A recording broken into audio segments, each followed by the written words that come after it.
Download aplikasi Tarbiyah Sunnah di handphone Anda. Tersedia di Google Play dan App Store. Bismillahirrahmanirrahim. Assalamualaikum warahmatullahi wabarakatuh. Alhamdulillahilladzi anzala as-sakinata fi qulubil mu'minin liyazdadu imanan ma'a imanihim. Walillahi junudus samawati wal ard. Wa kana Allahu aliman hakima. Wa ashhadu an la ilaha illallah wahdahu la syarika lah. Iqraran bihi wa tauhidan.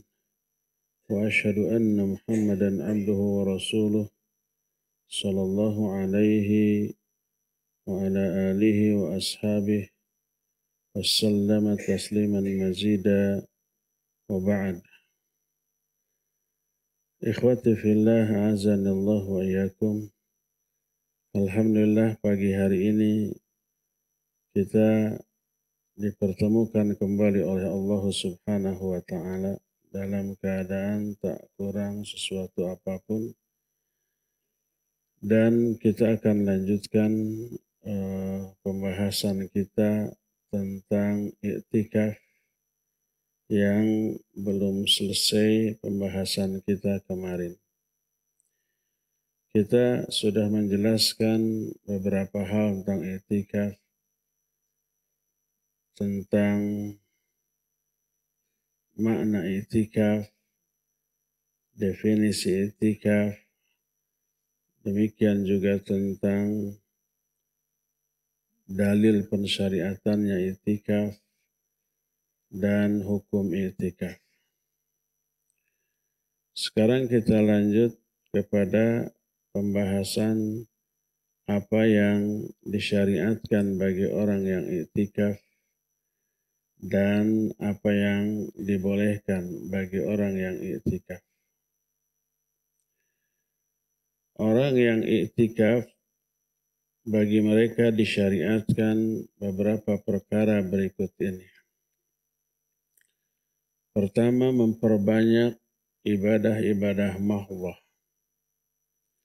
Disebut juga dengan sebutan amal qasir.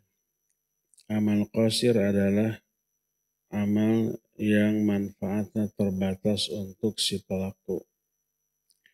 Seperti sholat, seperti membaca Al-Quran, seperti berzikir, seperti berdoa, dan yang sejenisnya. Perbanyak ibadah-ibadah mahdhah yang disyariatkan.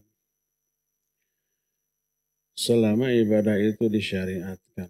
Adapun kalau ibadah tersebut tidak disyariatkan, merupakan ibadah tambahan yang tidak didasarkan kepada Al-Quran atau hadis yang sahih, maka wajib untuk dijauhi baik ketika i'tikaf ataupun di luar i'tikaf.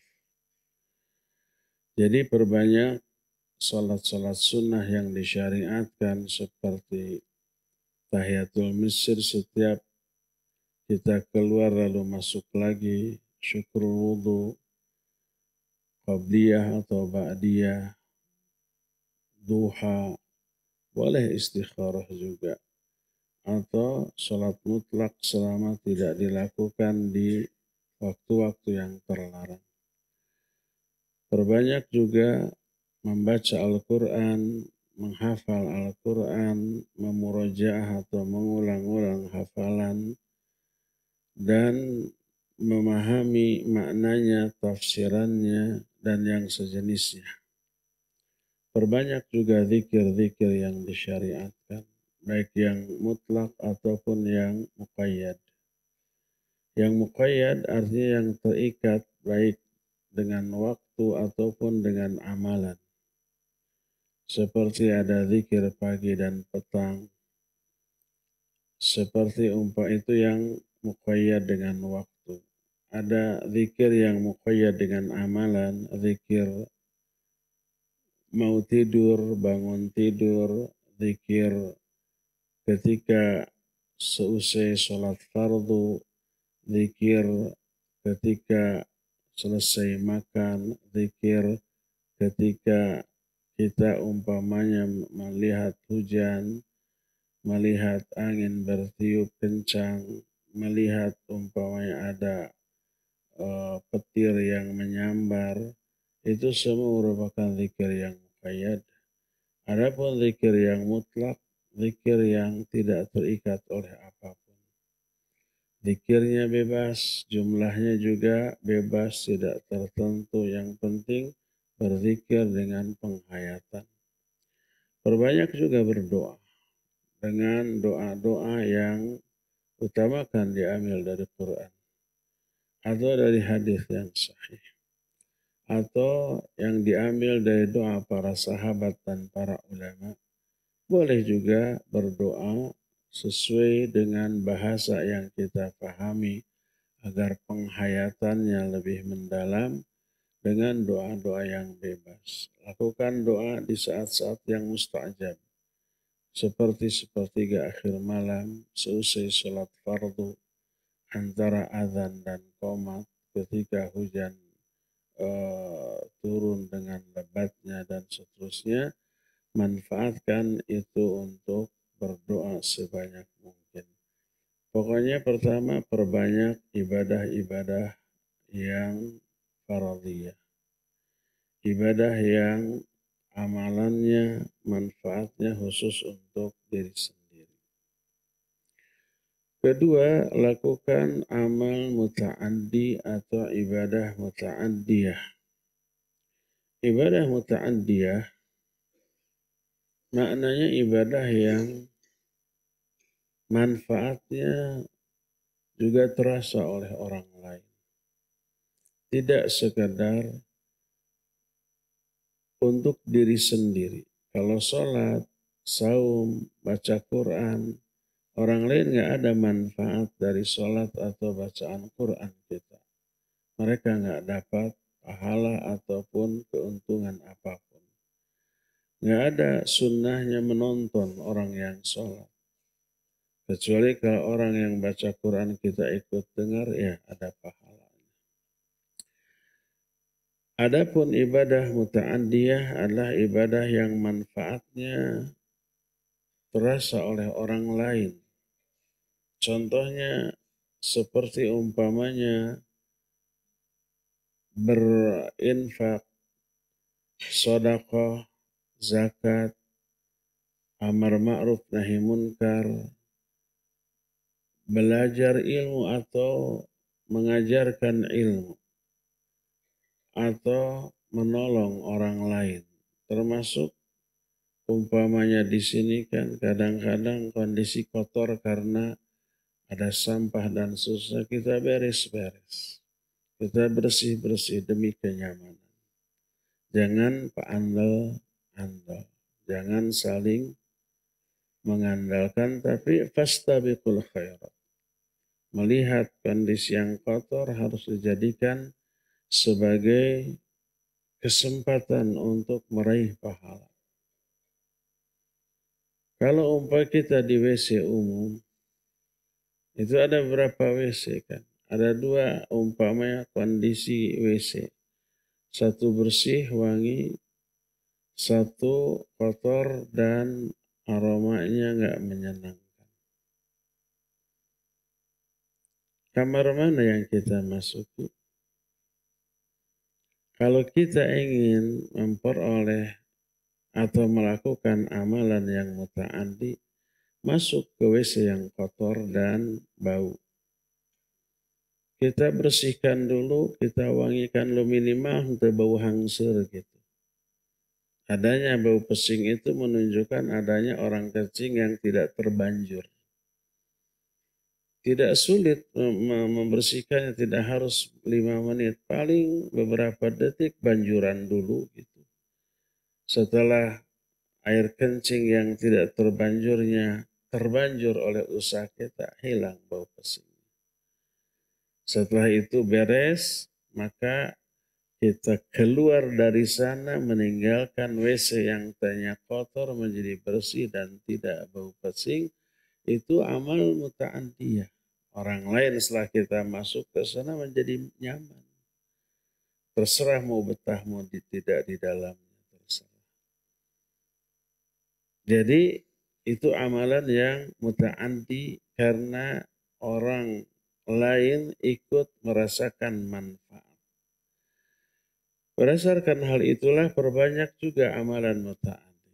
Lihat kawan, lihat ikhwan lain, akhwat lain, barangkali membutuhkan bantuan, barangkali butuh pertolongan, barangkali membutuhkan kiprah dan kepedulian kita, maka ia dilakukan di masjid, ia sedang iktikaf, pahalanya luar biasa. Pernah seseorang datang ke Husain bin Ali radhiyallahu anhu. Saat itu Husain sedang iktikaf. Maka datang seseorang meminta bantuan yang mengharuskan Husain itu keluar dari tempat iktikaf. Husain iktidar, minta maaf karena sedang iktikaf nggak bisa keluar. Bukan tidak mau bantu, tapi tidak bisa karena udzur syar'i, nggak boleh keluar. Orang itu pergi kemudian mendatangi Hasan. Sama juga sedang iktikaf. Kata Hasan, aku akan membantu. Lalu dia keluar. Padahal sedang iktikaf. Ditanya kenapa? Karena kakekku Nabi SAW pernah bersabda, Wallahi li an amshiya ma'akhi fi hajatihi ahabbu ilayya min an a'takifa fi masjid hadha syahra. Demi Allah, seandainya aku berjalan bersama saudaraku untuk menunaikan hajat atau kebutuhan mereka, itu lebih aku sukai dibanding iktikaf di masjidku ini selama sebulan. Rupanya hadis ini sampai ke Hasan tapi tidak terdengar ke Husain. Oleh karena itulah maka Hasan ini keluar. Dan hadis itu hanya penggalan kalimat akhir dari satu hadis yang panjang. Diriwayatkan oleh Imam Tabrani dengan sanad yang sahih bahwa Nabi SAW bersabda, Ahabbul ibadi ilallahi anfa'uhum. Wa ahabbul a'mali ilallah sururun tudkhiluhu ala qalbil muslim. Au takshifu anhu kurbatan. Au taqdi anhu dainan. Au tatradu anhu ju'an. Fawallahi li an amsya ma'a akhi fi hajatihi ahabbu ilayya min an a'takifa fi masjid hadha syahra. Kata Nabi SAW, hamba Allah yang paling dicintai oleh Allah adalah yang paling bermanfaat bagi manusia lain. Banyak memberi manfaat. Dan amal yang paling dicintai oleh Allah adalah memasukkan kebahagiaan kepada hati sesama muslim atau melepaskan kesulitan dari seorang muslim atau membayarkan hutangnya atau mengusir, menghilangkan rasa lapar dari diri mereka. Demi Allah, kalau aku berjalan bersama saudaraku untuk membantu dia dalam menunaikan hajat atau keperluannya, lebih aku sukai dibanding iktikaf di masjidku ini selama 1 bulan. Makanya Hasan yang mendengar ini keluar dari iktikafnya dan membantu ini. Makna ahabbu ilayya, makna lebih aku cintai, artinya aktsaruha ajra, lebih besar pahala. Dibanding iktikaf di Masjid Nabawi selama 1 bulan. Rata-rata kita kan nggak 1 bulan, 10 hari. Dan bukan di Masjid Nabawi, tapi di Masjid Umar bin Khattab. Ada lagi yang di An-Nafi, Dago, yang mungkin sekarang juga ikut gabung mendengarkan. pahalanya tidak sebesar sebulan penuh i'tikaf di Masjid Nabawi. Di sana mah 1000 kali lipat. Sebulan lagi. Pahalanya kebayang besar. Maka membantu orang jauh lebih besar. Ketika Syekh Al-Utsaimin rahimahullahu ta'ala ditanya, boleh enggak orang keluar masjid ketika i'tikaf untuk menolong orang lain? Beliau menyatakan apabila menolongnya itu tetap di dalam masjid boleh. Seperti umpamanya dengan sekarang kan bisa melalui IT, ada gadget, ada media sosial, ada telepon, bisa WA, bisa chatting, bisa video call, bisa telepon, bisa pakai voice note, macam-macam. Kalau itu bisa dilakukan, lakukan. Tapi kalau keluar, batallah i'tikafnya. Terlepas dari bahwa itu pahalanya lebih besar dengan menolong orang lain, tapi i'tikafnya tetap batal.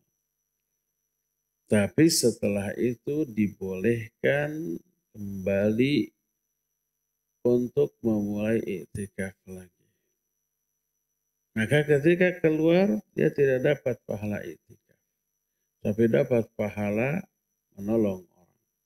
Ketika dia kembali untuk memulai i'tikaf kembali, maka dia kembali memperoleh pahala i'tikaf. Walhasil, keluar dari masjid bukan untuk kepentingan yang daruri, seperti membantu orang yang membutuhkan, tetap dianggap membatalkan i'tikafnya, sekalipun itu adalah amalan muta'addi yang pahalanya sangat besar. Termasuk dibolehkan untuk mengajar ilmu ketika i'tikaf. Karena itu amalan muta'addi. Seperti mengadakan kajian. Kan kajian tidak seharian. Paling sehari hanya 2 atau 3 kali seperti yang kita laksanakan sekarang. Selebihnya lebih banyak. Kalau 24 jam waktu yang kita miliki sehari semalam. Terus waktu untuk kajian umpamanya 3 jam, kita masih punya 20 jam lebih untuk ibadah-ibadah yang lain. Harus dibenturkan antara i'tikaf dengan kajian. Kalau para ulama zaman dahulu di luar Ramadan itu ngajar terus, pas masuk bulan Ramadan berhenti ngajar, fokus ibadah. Sholat, zikir, baca Al-Quran, terutama menamatkan Al-Quran. Ya, itu untuk level mereka. Waktu yang ada maksimal digunakan untuk mereka. Tapi orang level kita, kalau tidak ada kajian, ya paling tidur, paling ngobrol, paling browsing sekarang ini. Selama obrolan, browsingnya perkara yang minimalnya mubah, nggak masalah. Tapi lebih utama untuk thalabul ilmi, belajar ilmu, mendengarkan kajian ilmu dibanding tidur. Dibanding perkara-perkara mubah yang lainnya. Kalau Nabi SAW melakukan perkara mubah selama i'tikafnya. Seperti beliau disisir rambutnya oleh Aisyah radhiyallahu anha kalau sedang i'tikaf. Menerima kunjungan dari istrinya kemudian ngobrol. Perkara-perkara yang hukumnya mubah. Boleh? Ya, Nabi SAW melakukan. Berarti boleh. Maka perkara yang disyariatkan dan memberi manfaat ke orang banyak seperti mengadakan kajian, selama tidak mengganggu ibadah orang yang i'tikaf, maka lebih dibolehkan lagi. Berdasarkan hal itu, boleh bagi orang yang i'tikaf melakukan amalan muta'addiyah dan dianjurkan di samping melakukan ibadah yang mahdhah, ibadah fardiyah, fardiyah individual. ibadah yang qasir, ibadah yang manfaatnya hanya untuk diri sendiri, maka barengi juga dengan ibadah yang muta'addiyah, yang manfaatnya untuk orang banyak. Itu poin yang kedua. Poin yang ketiga, dibolehkan secara syar'i untuk membuat sekat atau tenda di dalam masjid sebagaimana yang dilakukan oleh Nabi SAW dan para istrinya selama tidak menimbulkan madarat. Kalau zaman Nabi SAW orangnya kan belum banyak. Kalau zaman kita orangnya lebih banyak lagi sehingga apabila masing-masing orang bikin tenda akan menimbulkan madarat. Pertama, merusak karpet, merusak masjid lantai masjid. Yang kedua, membuat sempit. Tanpa tenda juga sudah sempit. Apalagi dengan tenda. Tapi secara syar'i ya boleh. Adapun secara teknis aturan yang diberlakukan oleh penanggung jawab masjid tidak boleh, ya jangan. Karena bisa menimbulkan madarat terhadap orang lain. Keempat, orang yang iktikaf hendaklah menghindarkan diri dari perkara-perkara yang tidak ada manfaat, baik bagi diri ataupun bagi orang lain. Tidur apakah manfaat? Tentu saja manfaat. Tidur itu recovery. Tidur itu pemulihan. Kondisi yang sudah lelah dengan tidur pulih kembali. Selama tidurnya tidak berlebih-lebihan. Kalau tidur siang malam tidur, selain sholat tidur. Setelah sholat tidur. Pas sholat bangun. Beres sholat tidur lagi. Itu lebay. Itu berlebih-lebihan. Tapi tidur untuk pemulihan ya itu manfaat bagi kita. Ya. Dibolehkan tentu saja tidur. Bahkan harus apabila memaksakan diri tidak tidur bisa sakit. Bisa tumbang dia. Nah, adapun perkara yang tidak manfaat bahkan cenderung madarat. Mengganggu orang ataupun tidak. Maka hindarkan. Seperti umpamanya main game. Di masjid ketika itikaf, isi waktu luang, buka HP, main. Coba buka HP-nya, lihat kalau ada aplikasi game, hapus. Untuk apa? Kalau bukan untuk dimainkan suatu saat. Baik itu catur umpamanya, atau pesawat perang-perangan, atau apalagi lah gitu. Dan itu mengasyikkan dan itu tidak terasa menghabiskan waktu tanpa manfaat sama sekali. Bahkan madarat. Apa madaratnya? Ketagihan. Karena kesenangan.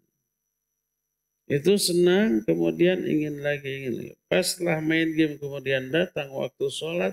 Ketika sholat tuh screen HP yang berisi permainan game tadi itu terbayang itu dalam sholat. Ketika main catur umpamanya, belum selesai adzan. Ketika sholat ya ngatur strategi itu gitu. Nanti saya akan melangkah begini. Nah seperti itu. Hapus sudah, biar tidak tergoda lagi, biar tidak terrayu lagi. Lebih baik tinggalkan. Dan wajib untuk ditinggalkan apalagi bagi seorang talibul ilm. Jadi yang tidak bermanfaat bahkan cenderung madarat maka tidak boleh. Berkata Nabi SAW, min husni islamil mar'i tarkuhu ma la ya'ni. Di antara kebaikan Islam seseorang adalah meninggalkan apa-apa yang tidak bermanfaat. Itulah poin yang keempat. Tinggalkan perkara yang tidak bermanfaat. Kelima, selalu bergegas mempersiapkan diri menjelang sholat fardu dan sholat Jumat. Kalau di hari Jumat.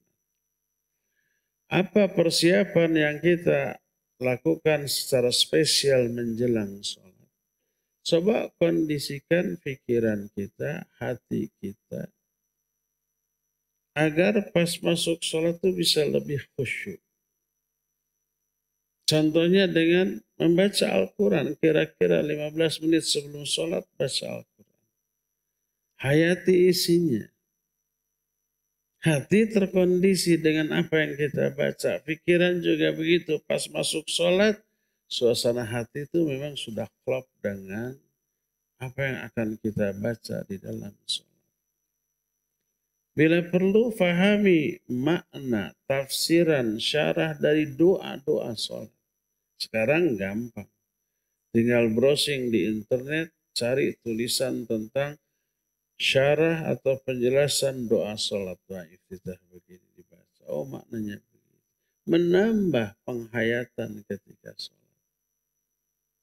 Akhirnya lebih khusyuk.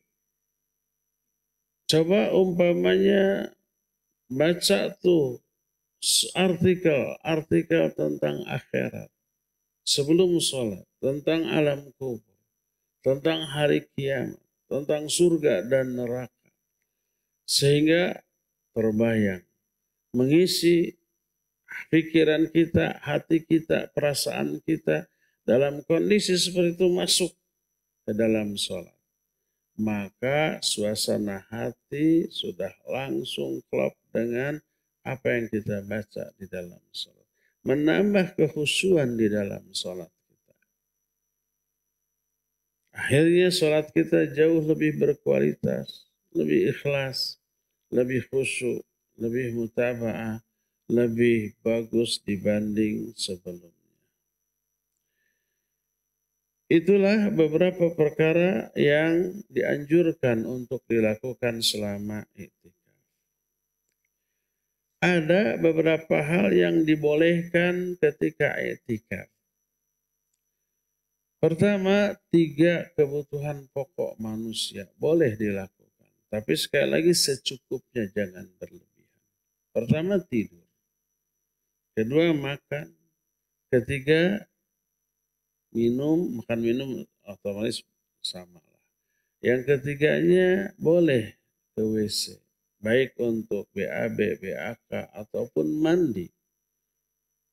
Boleh juga mencuci pakaian, ya kalau itu dibutuhkan sebagai ganti dari pakaian yang sudah kotor. Tidak mungkin kan 10 hari pakaian itu aja.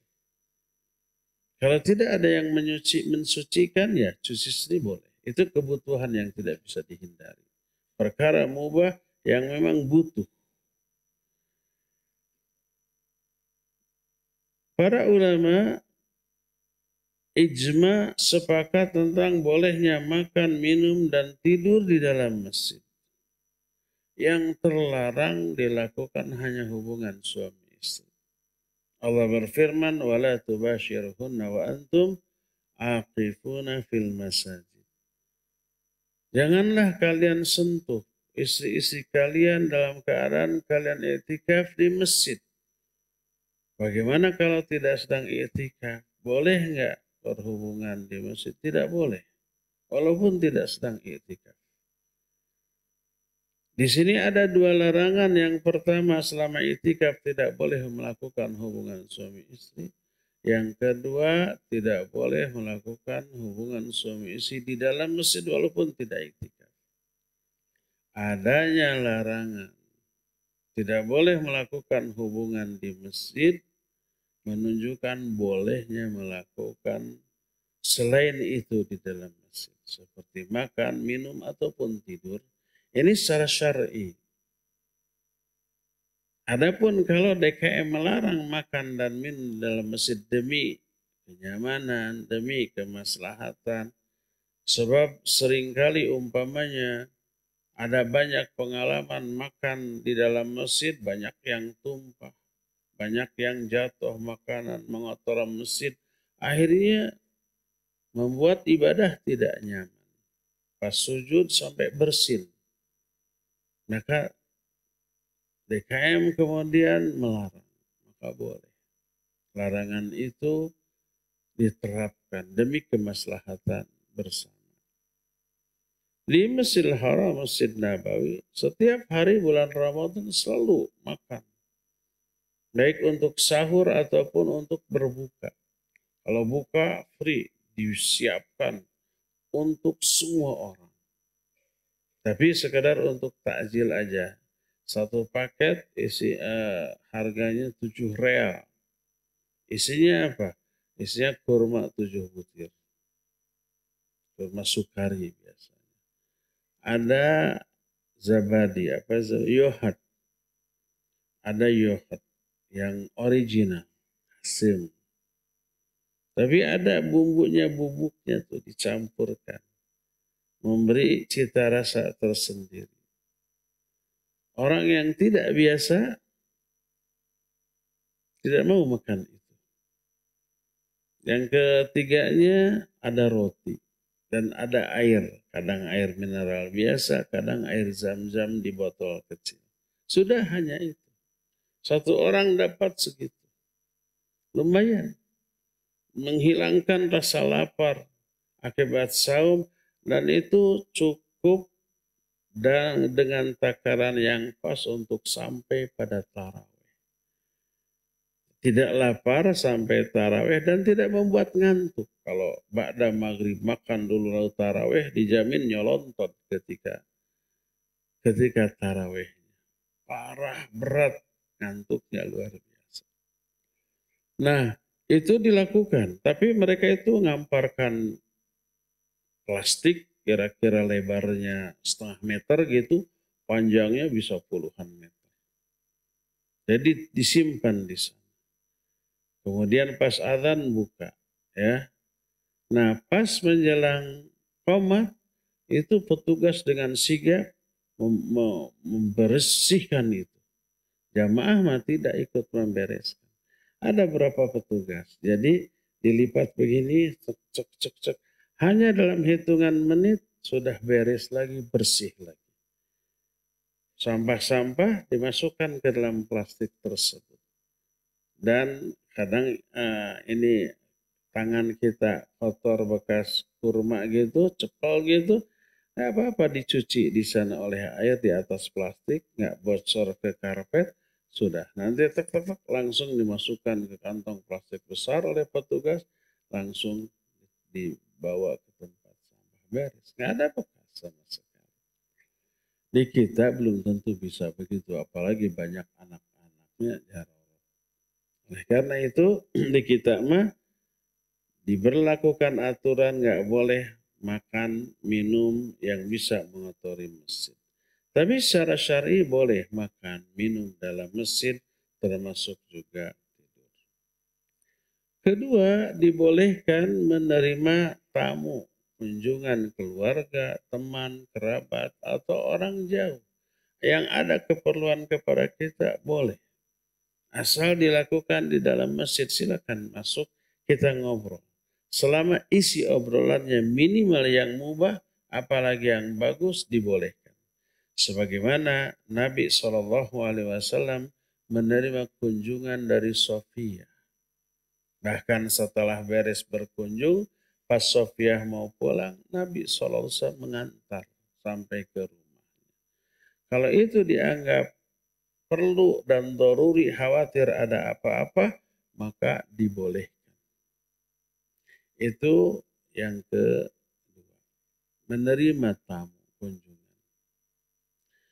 Ketiga, boleh juga menikahkan, jadi wali, jadi saksi pernikahan, atau menjadi pengantin. Asal dilakukan di dalam masjid. Ketika i'tikaf nikah, boleh. Dan pengantin wanita tidak harus datang ke masjid.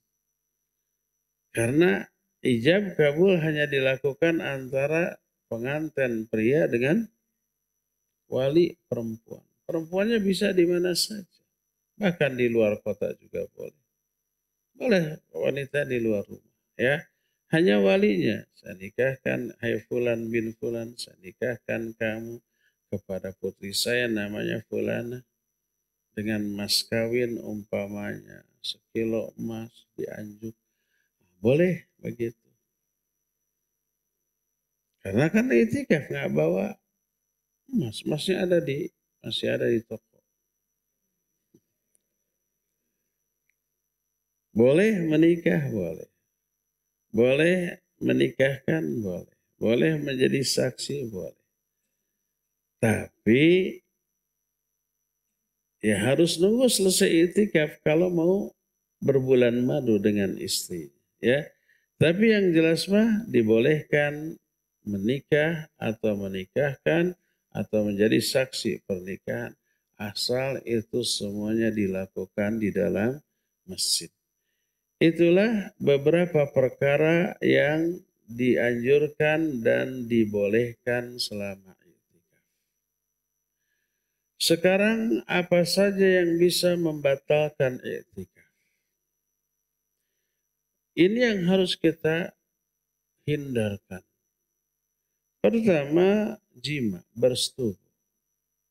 Tentu dengan istri sendiri. Dosa enggak?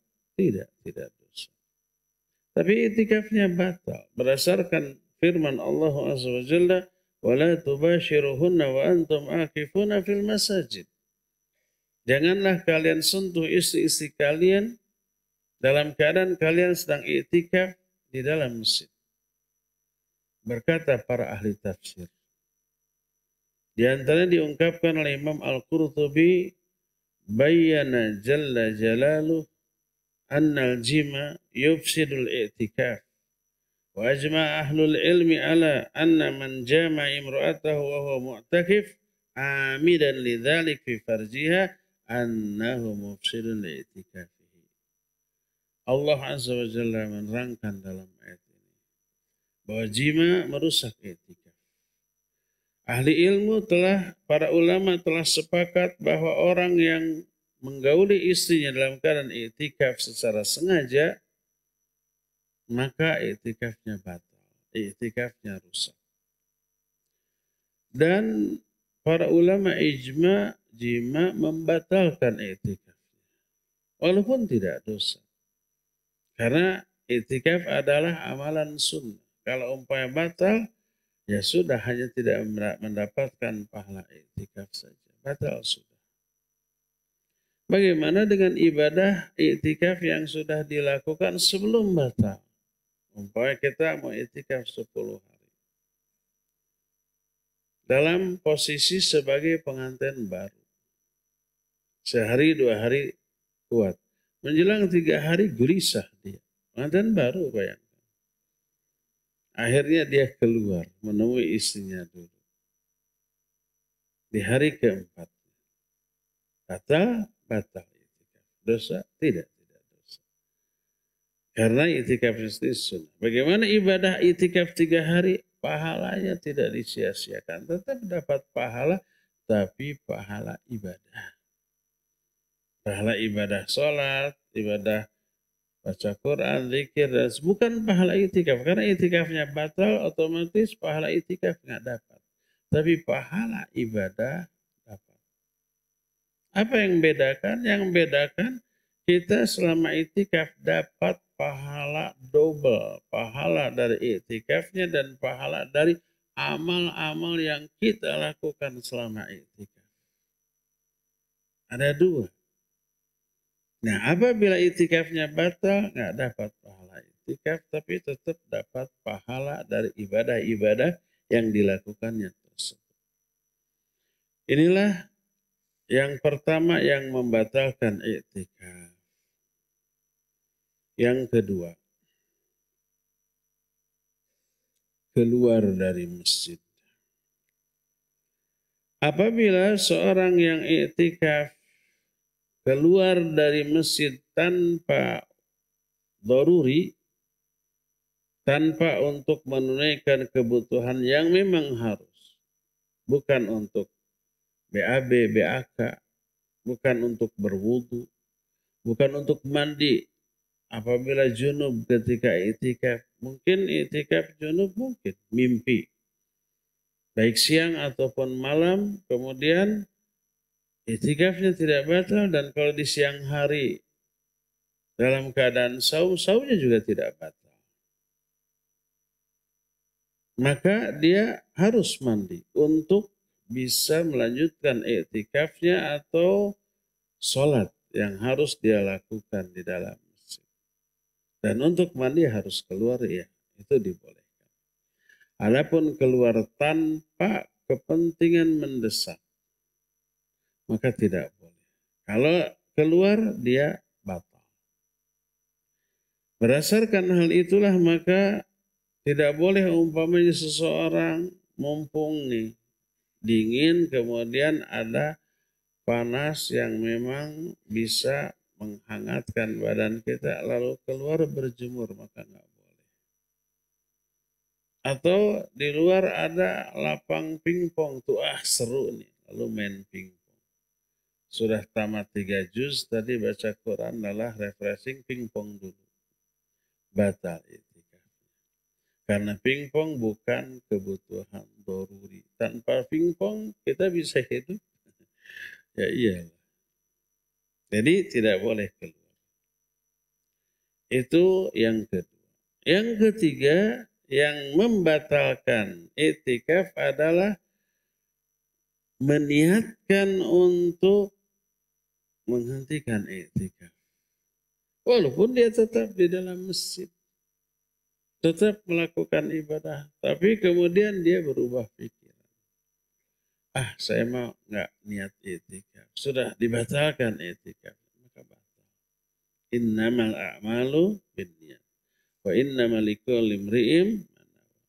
Apa mungkin ada? Mungkin. Ini dialami oleh sebagian ikhwan. Di awal itikaf dia meyakini boleh itikaf di sembarang masjid. Ketika itikaf dia baca artikel bahwa tidak boleh itikaf kecuali di 3 masjid. Masjid Haram, Masjid Nabawi, Masjid Al-Aqsa. Kita di Masjid Umar. Aduh, ternyata la i'tikafa illa fil masajid thalatha. Tidak ada itikaf kecuali 3 masjid. Dan ini adalah masjid keempat. Bukan keempat, kesekian ribu gitu ya. Bukan 3 masjid. Ternyata tidak boleh. Akhirnya, kalau gitu saya niatkan batal itikafnya. Tapi tetap di dalam masjid. Melanjutkan ibadah. Sebab orang yang berpendapat itikaf hanya di 3 masjid seperti Syekh Al-Albani rahimahullah dan murid-muridnya menyatakan walaupun tidak ada itikaf di luar 3 masjid ini, tapi boleh orang tinggal di masjid untuk ibadah, mencari Lailatul Qadar tidak dengan niat itikaf dan tetap dapat pahala ibadah. Hanya pahala ibadah tapi tidak dapat pahala itikaf. Nah, terpengaruh oleh bacaan tadi lalu dia batalkan itikafnya. Maka batal itikaf. Ya, dapat pahala itikaf walaupun dia masih dapat pahala ibadah-ibadah yang dilakukan selama di masjid.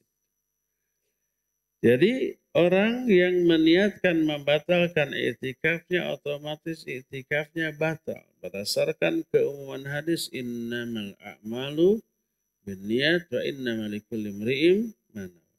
Semua amal tergantung niat dan semua orang hanya bisa memperoleh pahala sesuai dengan apa yang diniatkan. Inilah pembatal itikaf yang ketiga. Keempat ini sebenarnya diikhtilafkan oleh para ulama. Yaitu bercumbu dengan istri. Mungkin ada pengantin baru kemudian ikut iktikaf bersama-sama. Siangnya akad, malamnya iktikaf bareng. Umpamanya. Akhirnya di masjid, kalau zaman bahala masjid dulu kan tidak tingkatnya. Ikhwan dan akhwat itu hanya dihalangi oleh hijab saja. Janjian tuh yang beb saya di sini. Akhirnya dia itu berdekatan dengan istrinya di balik hijab. Ketika tengah malam orang semuanya tidur, karena nggak tahan lalu bercumbu. Sebagian ulama menyatakan ini tidak membatalkan. Yang membatalkan hanya jima. Tapi rusak pahala dari iktikafnya berkurang. Sebagian lagi membatalkan. Al-Imam Ibnu Jarir At-Tabari rahimahullah kitab tafsirnya ketika menerangkan ayat wala tubashiruhunna wa antum akifuna fil masajid. Jangan kalian sentuh istri-istri kalian dalam keadaan sedang i'tikaf di masjid. Beliau berkata, wa aulal qawlaini indi bisawab. Qawlu man qala makna dhalik al-jima' au maqam al-jima' mimma aujaba ghuslan ijabuhu wa dhalika annahu la qawla fi dhalika illa ahad al-qawlain. Imma ja'ala hukmal ayah aman au ja'ala hukmuha fi khasin min ma'anil mubasyarah. Kata Imam Ibnu Jarir, pendapat yang lebih benar menurutku, makna jangan kalian sentuh istri kalian adalah jima dan apa-apa yang mewajibkan mandi selain jima. Seperti bercumbu tadi. Bagi ke orang tertentu, bercumbu bisa saja menyebabkan dia mandi. Keluar umpamai air mani tanpa berhubungan suami istri. Maka kata Imam Ibnu Jarir, itu termasuk pelanggaran ayat wala tubashiruhunna wa antum akifuna fil masajid. Jadi yang dimaksud menyentuh istri itu sampai inzal, sampai keluar sperma walaupun tidak melakukan hubungan suami istri, maka itu termasuk yang membatalkan i'tikafnya. Adapun bercumbu yang tidak sampai inzal, mayoritas ulama tidak membatalkan i'tikaf, tapi merusak. Karena bertolak belakang dengan tujuan utama dari i'tikaf, yaitu fokus ibadah. Memutuskan hubungan dengan perkara-perkara duniawi. Dan ini termasuk perkara duniawi. Yang jelas hindarkan. Di kita sekarang nggak bisa bercumbu, walaupun pengantin baru suami istri. Istrinya di atas, ini di bawah. Ya, pas mau naik ke atas ada satpam di sana. Di tangga. Nggak boleh.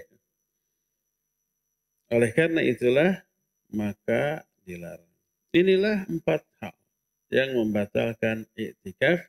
Pertama adalah jima, yang kedua keluar tanpa ada uzur yang dibolehkan, yang ketiganya memutuskan meniatkan untuk menghentikan i'tikaf, yang keempatnya bercumbu sampai inzal, itu membatalkan ya.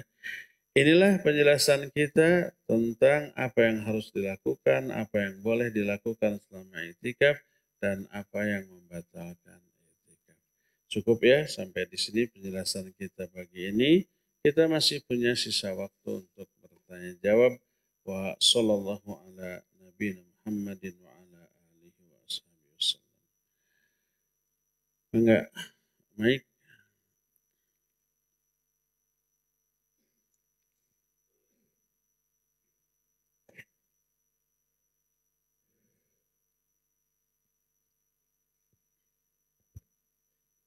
Bismillah. Assalamualaikum warahmatullahi wabarakatuh. Waalaikumsalam warahmatullahi wabarakatuh. Barakallahu fiik Ustaz. Fiikum barakallah. Barakallahu ikhwan wa akhwat. Pertanyaan Ustaz mengenai fikih pembatal itikaf. Bagaimana kalau misalkan di antara peserta itikaf di sini ada yang mengharuskan keluar untuk bekerja Ustaz. Karena misalkan si ikhwan tersebut bekerja di perusahaan bidang jasa yang perusahaan tersebut itu melarang untuk cuti karena alasan satgas itu. Kalau dua pertanyaan boleh Ustaz? Satu dulu. Nah, jazakallah khair. Wa jazakallah. Itikaf hukumnya sunnah.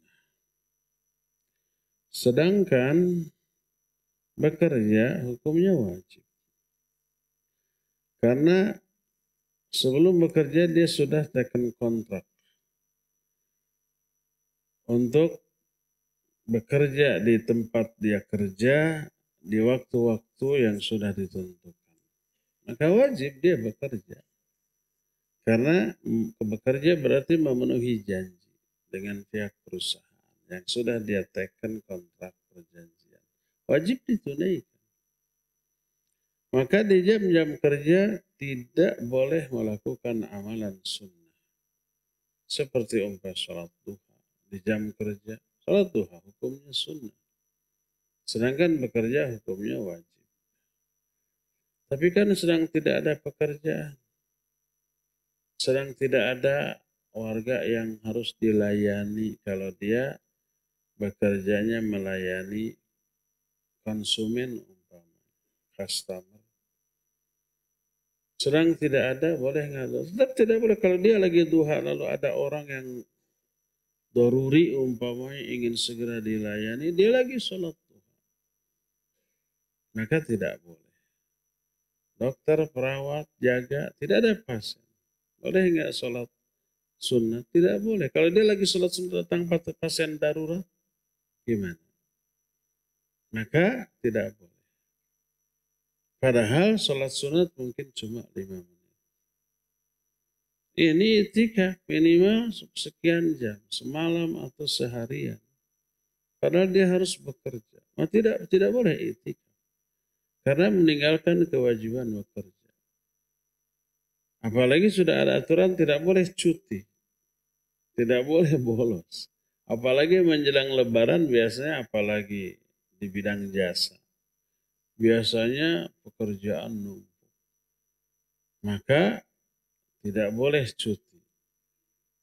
Bahkan diharuskan lembur umpah. Ini itikaf. Mengejar pahala sunnah tapi meninggalkan kewajiban. Tidak boleh itikaf. Bagi orang yang terikat kewajiban kerja yang sudah dia tanda tangani kontrak kerjanya. Tidak boleh. Ya. Oleh karena itu ya batalkan itikafnya, kembalilah kerja. Karena bekerja adalah wajib sedangkan itikaf adalah sunnah.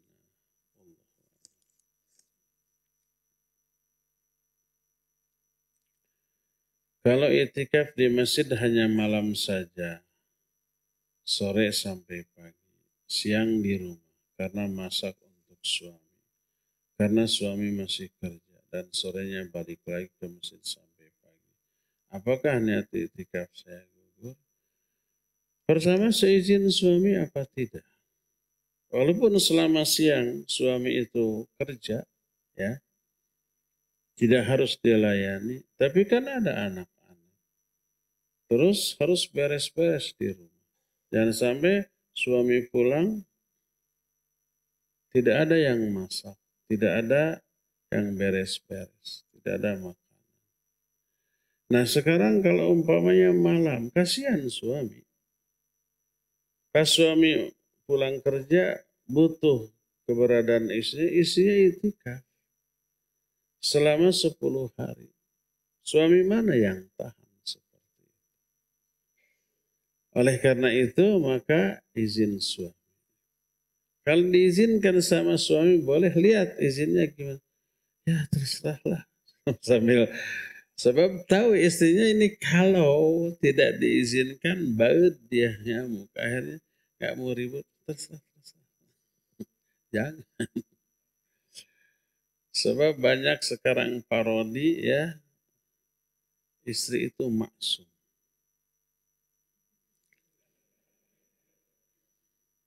Kalau suami yang salah, wajib minta maaf ke istri.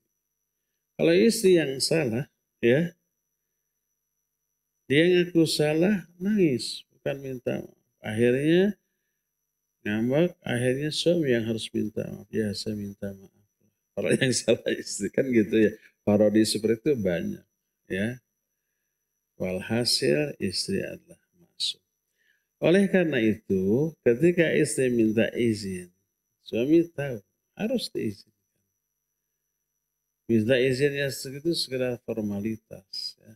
Awas, saya minta izin ya mau iktikaf. Sudah sampai saya tahu ada itu kelanjutan yang tidak terungkap kalau tidak diizinkan. Awas. Kata suami, ya boleh. Demi perdamaian dunia. Jangan. Melayani suami wajib. Iktikaf adalah sunnah. Kecuali kalau bareng suami.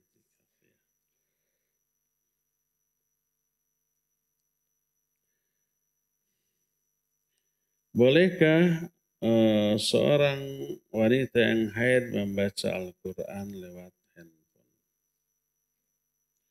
Iya, ulama ikhtilaf. Bolehnya seorang wanita memegang mushaf. Jumhur ulama melarang.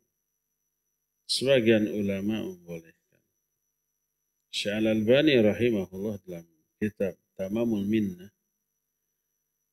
itu menyatakan tidak ada dalil yang sahih yang melarang wanita memegang mushaf atau membaca Al-Quran.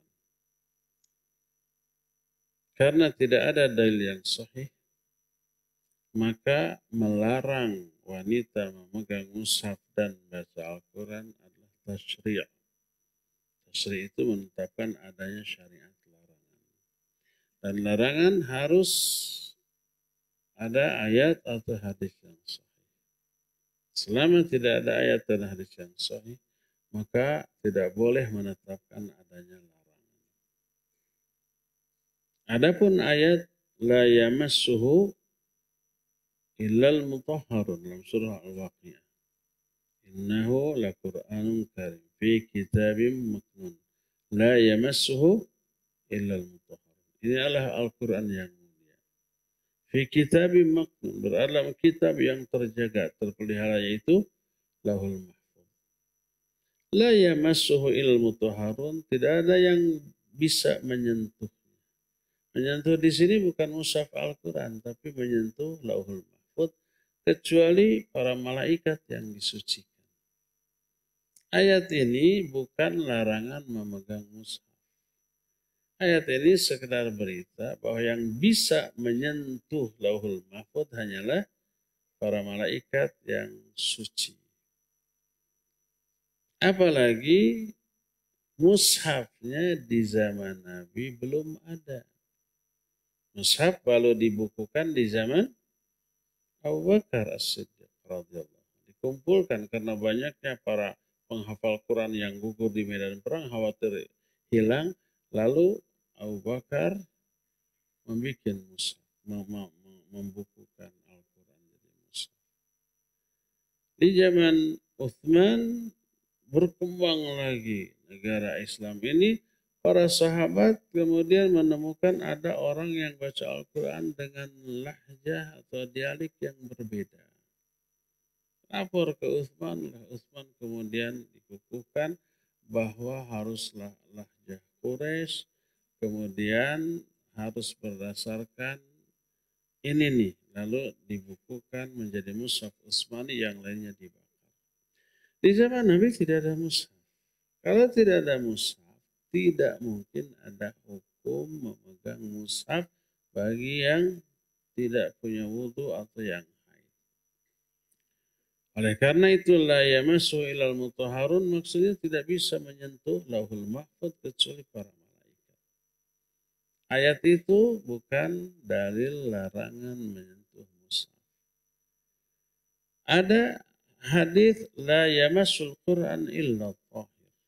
Tidak boleh menyentuh Quran kecuali yang suci. Hadis ini sanadnya dhaif. Dijelaskan oleh Syekh Al-Albani dhaifan dalam kitab Tamamul Minnah tersebut. Kata beliau, seandainya hadis ini sahih, seandainya tidak boleh menyentuh Quran kecuali yang suci. Yang suci di sini maksudnya apa suci dari hadis, hadas dan najis, atau suci jiwanya. Kalau suci jiwanya, orang mukmin semuanya suci. Walaupun badannya penuh najis, sudah kecemplung septic tank.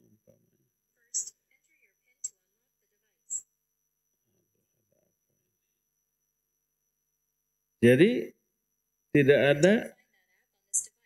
ada hadis yang sahih.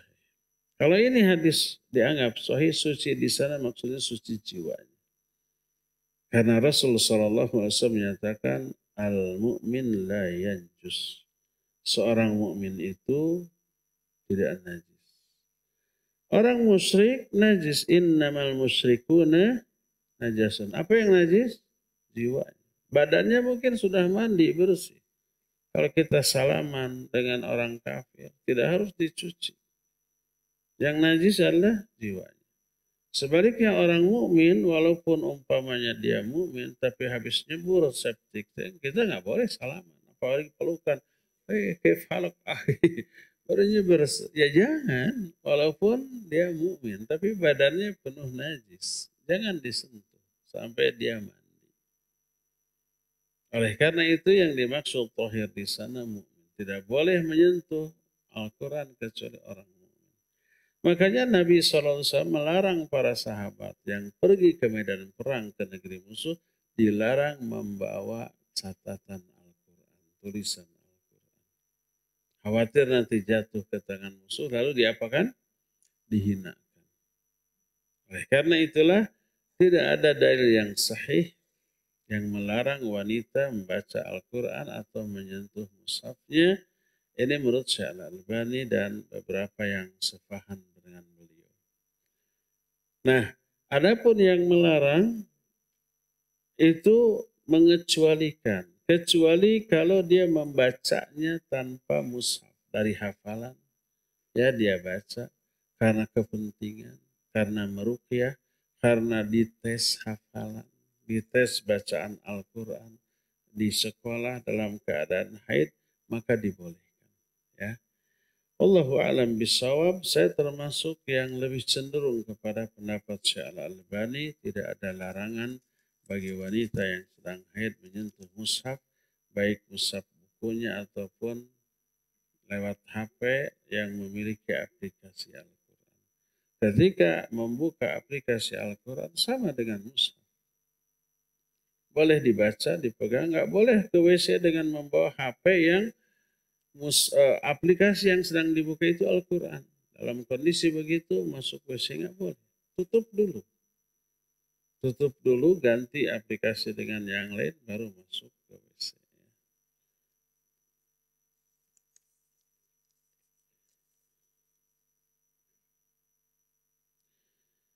Apabila sudah melakukan i'tikaf 1-2 hari, kemudian keluar masjid untuk suatu keperluan, kemudian esokannya kembali ke masjid, apakah i'tikaf sehari 2 hari dapat pahala i'tikaf atau pahala ibadah?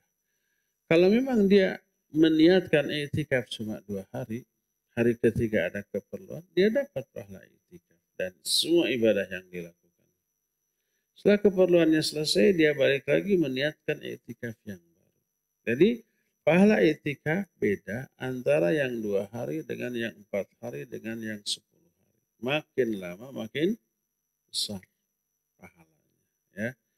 Itu kalau dianggap jenis ibadah, kualitas ibadahnya sama. Tapi lebih lama, lebih besar pahalanya.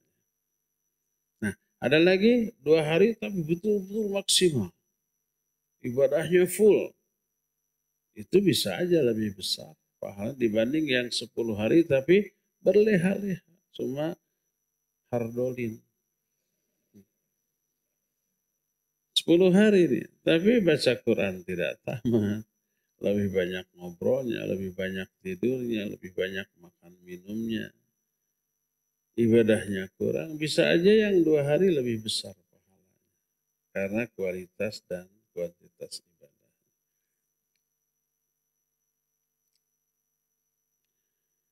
Melanjutkan pertanyaan i'tikaf sambil bekerja. Tadi kan pertanyaan itu dilanjutkan oleh akhwat. Sehati. Jangan-jangan jodoh. Itu benar nikah? Oh, udah punya anak 3. Oh, berarti masih boleh.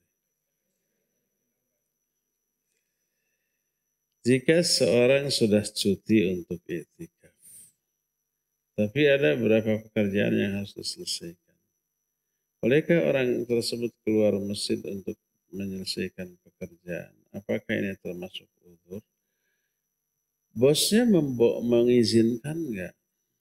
Kalau umpamanya bosnya menyatakan ini ada pekerjaan kamu harus lembur. Memang sudah waktunya cuti sih. Tapi ada pekerjaan yang daruri. Dan di dalam perjanjian jam kerja jam sekian dengan jam sekian, kecuali kalau perusahaan membutuhkan harus siap. Nah, seperti kondisi seperti itu.